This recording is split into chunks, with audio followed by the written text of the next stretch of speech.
ایک سوال یہ تحریر فرمایا کہ دعائے تراویح کا پڑھنا کیسا ہے؟ بھیا یہ دعا کہیں نہیں آئی، صاف بات ہے، کسی حدیث میں کسی جگہ نہیں آیا کہ 4 رکعتوں کے بعد یہ دعائے تراویح پڑھنی چاہیے، جس سے اہتمام سے اب مساجد میں اس کے چارٹ لگائے جاتے ہیں اور لوگوں سے سنا جاتا ہے اور بچوں کو یاد کرایا جاتا ہے، اس کی کوئی اصل نہیں۔ کوئی پڑھے اسے ہم منع نہیں کرتے۔ اصل قصہ یہ ہے کہ تراویح میں امت کا طریقہ رہا ہے۔ مکہ مکرمہ میں امام شافعی رحمۃ اللہ علیہ فرماتے ہیں کہ جب 4 رکعتیں پوری ہو جاتی تھیں تو لوگ اٹھ کے طواف کرتے تھے اور ایک طواف کر لینے کے بعد پھر امام 4 رکعتیں اور پڑھاتا تھا، 4 کے بعد وقفہ، 8 کے بعد، 12 کے بعد، اس طرح سے ہوتا تھا۔ مالکی حضرات کے نزدیک 36 تراویح کا پڑھنا مستحب ہے،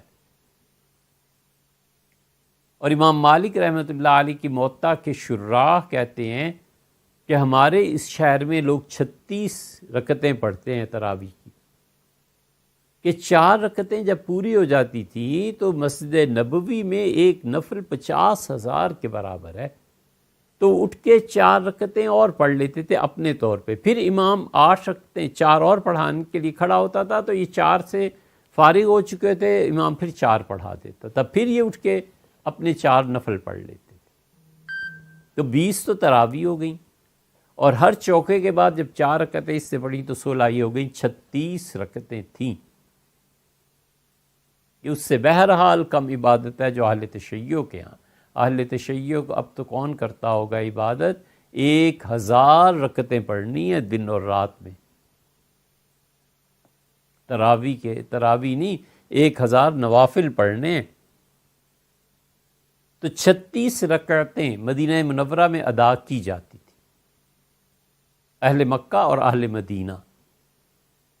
عراق والے حنفی فقہا انہوں نے کہا کہ 4 رکعتیں پڑھے اور اس کے بعد اتنی دیر آرام کرے، ریسٹ، جتنی دیر میں اس نے 4 رکعتیں پڑھی ہیں، تاکہ نشاط، امنگ، طبیعت کا رجحان پھر پیدا ہو، پھر اٹھے، پھر قرآن پڑھے۔ یہ 4 رکعتیں اور 4 رکعتیں، اس کے درمیان میں جو وقفہ ہے نا، اتنا کرنا جتنے میں امام نے پڑھی ہیں، کیا کرے؟ حنفی فقہا فتاوی عالمگیری میں بھی لکھا ہے کہ اس میں اللہ کو یاد کرے، حضور اقدس صلی اللہ علیہ وسلم پہ سلام پیش کرے، نماز پڑھے، جو اس کا جی چاہے وہ کرے۔ یہ بھی آیا ہے کہ خاموش رہے۔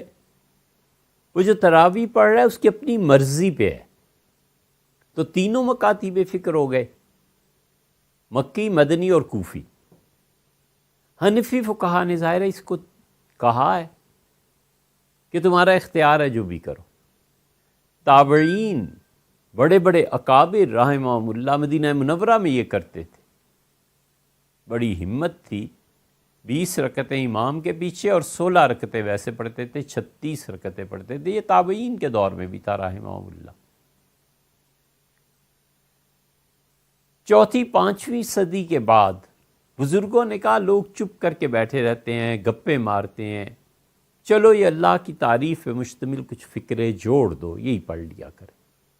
بس اس کے بعد سے تسبیح تراویح ہوئی ہے، اور اس کا بھی کوئی اصل اور وجود نہیں ہے کہیں بھی۔ اس لیے شامی رحمۃ اللہ نے کلیہ لکھا ہے۔ شامی سے پوچھا گیا ہے کہ نفل کی جماعت، تو انہوں نے کہا ہمارے زمانے میں نفل بھی جماعت سے کوئی پڑھتا ہے تو پڑھنے دو، لوگ پہلے ہی عبادت نہیں کرتے، اور تم حنفی فقہ کے مطابق نفل کی جماعت کو مانتے نہیں ہو، تو کسی اور امام کے قول پہ چلے جاؤ، لوگوں کو کم سے کم عبادت تو کرنے دو، نہ کریں۔